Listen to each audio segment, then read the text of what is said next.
Ça tourne là? Ouais, bonjour. Attends, je te donne le micro. Ah non, non, non, je veux pas le micro. C'est toi le pro. Moi, je suis l'assistante. Donc, ouais, bon, moi, je vous salue, hein, puisque certains font des commentaires. Et ben voilà, la saison reprend. Et on est tout excités. Ah bon? Tu es excité? Oui. Donc, chose dont on a souvent parlé, mais finalement peu filmé, c'est la façon de dérouler ces grands rouleaux. Alors là, un rouleau qui a passé l'hiver dehors, qui est posé là depuis septembre sans doute. Alors ça va peut-être pas tout à fait se passer aussi simplement que prévu, parce que du coup, dans cette position-là, l'eau est rentrée au lieu de s'écouler le long, et donc la partie haute ici est déjà un peu décomposée, déjà un peu pourrie. Mais on va voir comment cela se passe. Alors à ma gauche, donc à votre droite ici, les planches expérimentales d'asperges. Hein, donc j'ai posé il y a un peu plus d'un an des griffes d'asperges dans des feuilles mortes, recouvertes de tonte de gazon et d'un peu de foin au cours de la saison passée.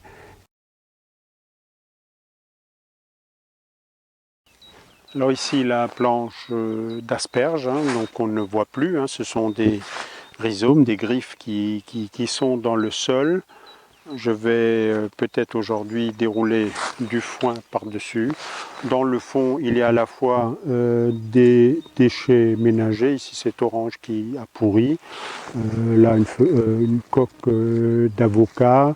Et puis, ces trognons de choux.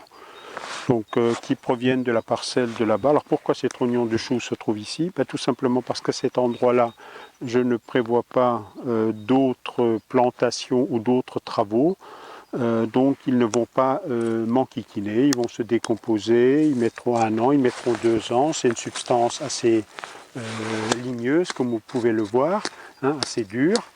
Et sous le foin, ça va nourrir mes organismes du sol, ça va leur apporter du soufre, hein, puisque les plantes de la famille des crucifères, ce qu'on appelle maintenant les brassicacées,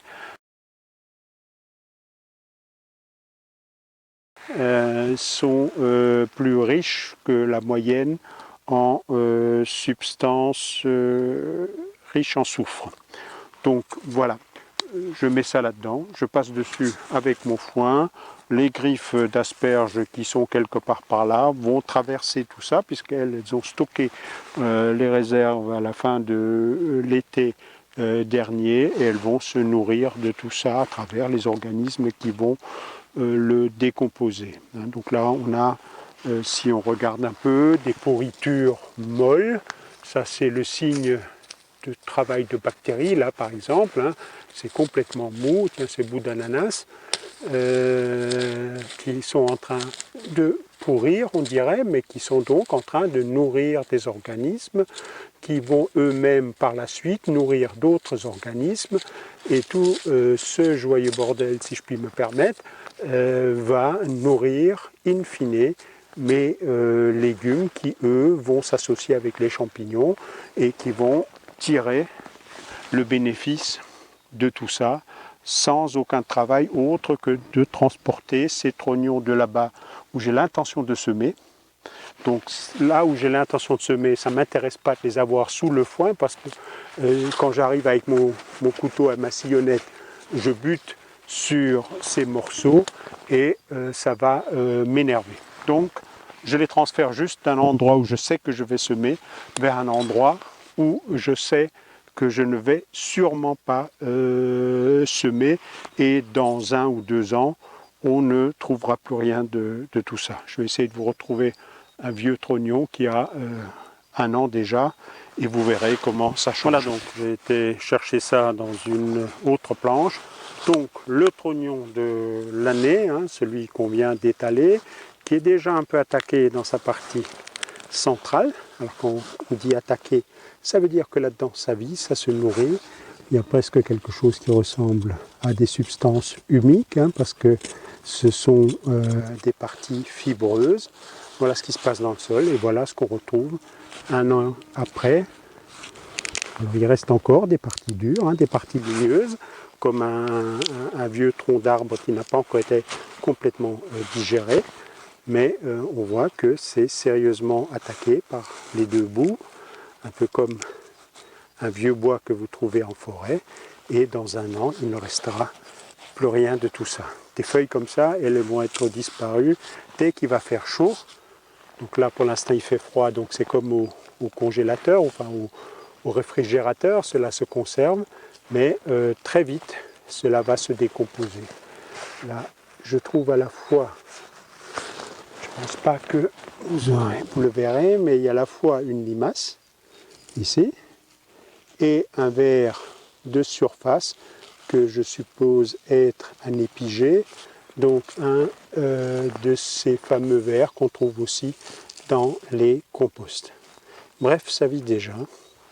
Mais comme au réfrigérateur, pour l'instant, ça se décompose lentement. Là, il y a donc quelques adventices qui tentent leur chance, une renoncule qui repousse là, mais elle n'aura aucune chance vu que je vais lui coller 20 cm de foin dans un instant.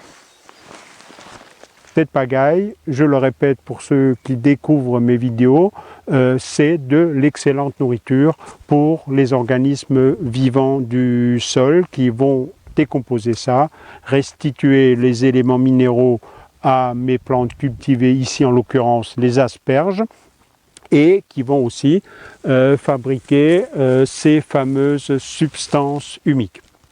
Mais allons-y, alors une chose qui est toute bête, mais à laquelle il faut penser, les rouleaux de foin ont, comme un rouleau de PQ, un sens d'enroulement, qui n'est pas toujours facile à repérer. Et essayez sur votre table chez vous, un rouleau de PQ dans un sens, il se déroule en laissant le papier en place, et dans l'autre sens, évidemment, il tourne sur lui-même sans dérouler le papier. Et bien, il faut faire exactement la même chose avec un rouleau de foin. Donc, je soupçonne d'être enroulé dans ce sens-là. Et donc, je vais réfléchir au sens dans lequel il faut le mettre pour que ça se déroule dans le bon sens. Alors, le premier exercice, c'est plus ou moins bien passé. Il faut qu'on prenne un peu le virage. Donc, hop, hop, s'assurer que les petits rouleaux s'enlèvent. Encore un peu redresser.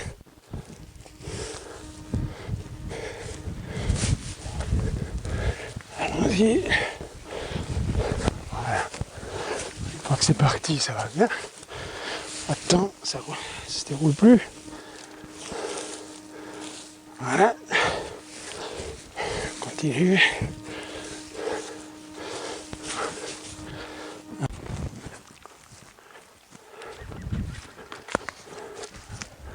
Attends. Hop. Il faut arracher un peu.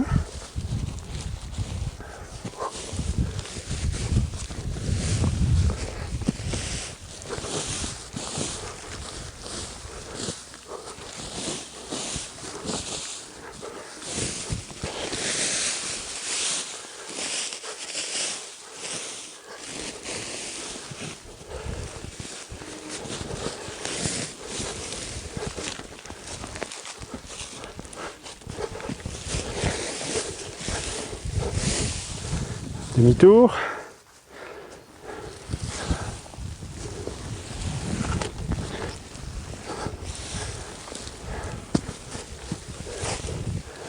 Hop. Ah bah quoi. C'est plus que la moitié. Voilà, c'est bon. Continue. Ça sent bon. Oui, ce sent la poussière. Ah non, Je te trouve ça bon, mais ça me rappelle moi non. quand on laissait les vaches. chèvres. Ah. À gauche.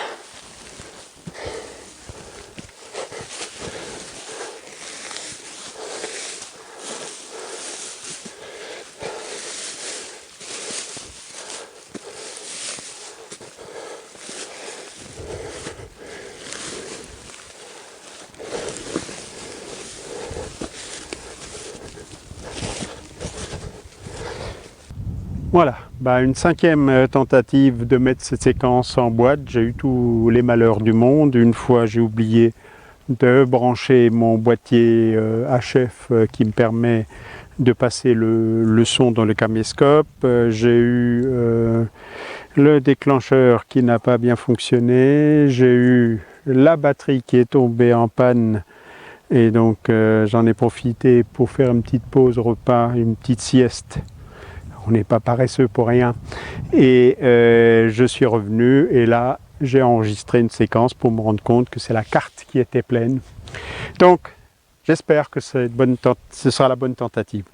Alors, j'étais en train d'expliquer que, donc après avoir déroulé, le foin est plus ou moins chaotique. Je tournerai tout à l'heure une séquence de l'autre côté pour montrer à quoi ça ressemble. Et il faut donc essayer, avec une fourche ou à la main, de répartir ce foin de façon la plus régulière possible.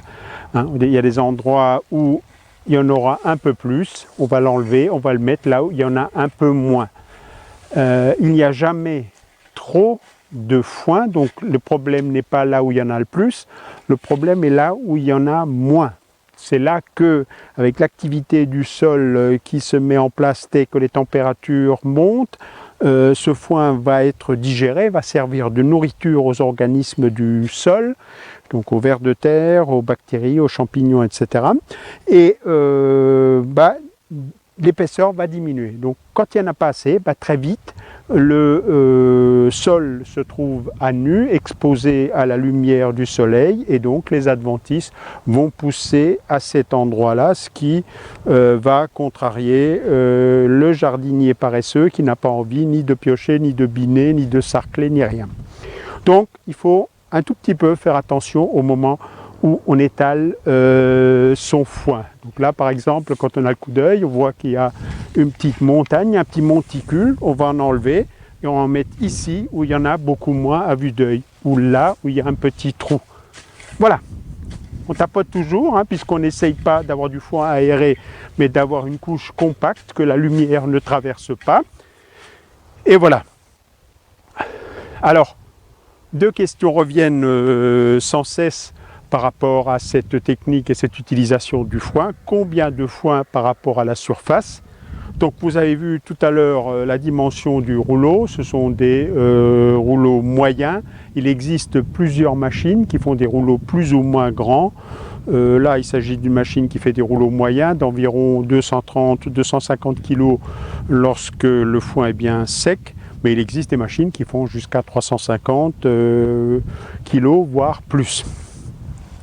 Donc avec ces, on va dire environ 250 kg, là c'était plus lourd parce que c'était resté tout l'hiver dehors et donc l'eau avait pénétré dans le foin. On a traité ici une plate-bande qui fait à peu près 2 mètres de large. Ici on a à peu près 3 mètres de large. Tout ça sur 9 mètres de long, donc 5 x 9, 45. Et de l'autre côté, avec la même balle, on a encore fait à peu près une plate-bande de 3 mètres fois à peu près 7 mètres, donc 21. 45 et 21, 66 si je ne me trompe pas. Donc on va dire qu'une de ces balles suffit pour à peu près 70 mètres carrés. Deuxième chose, c'est est-ce qu'on peut encore, ceux qui découvrent cette vidéo aujourd'hui, faire ça. Alors, s'il y a un moment idéal pour partir directement sur une prairie, c'est bien évidemment à l'automne, lorsque l'herbe va diminuer sa puissance, va régresser. Là, il est un peu tard. mais on peut tout à fait encore préparer une planche. Simplement, il ne faut pas espérer que dans 15 jours, 3 semaines, quand on voudra semer, que cette herbe soit déjà décomposée.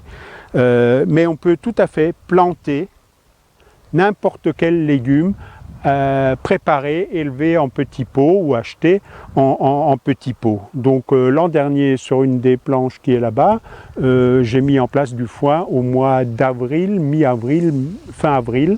J'avais même planté les tomates directement dans la prairie et couvert de foin après coup.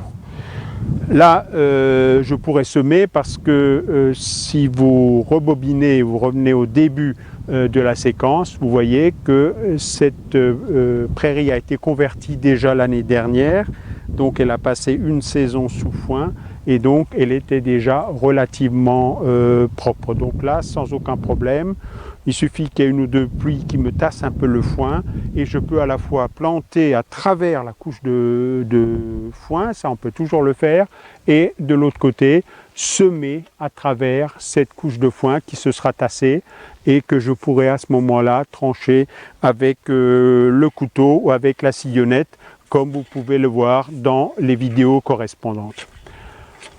Voilà donc ce que l'on peut dire sur cette technique. Et donc en termes de temps, on a traité ici ça, plus une bande là-bas à partir d'un deuxième rouleau qui était entamé, une troisième en l'espace, une troisième planche là, ou quatrième, cinquième plutôt, 1, 2, 3, 4, 5, tout ça en l'espace d'une heure et demie ce matin avec mon épouse, ce qui fait largement 120 mètres carrés, 120, 130 mètres carrés tout près. Sans autre travail maintenant que de laisser pousser ou de planter ou de semer. Voilà donc pour cette séquence.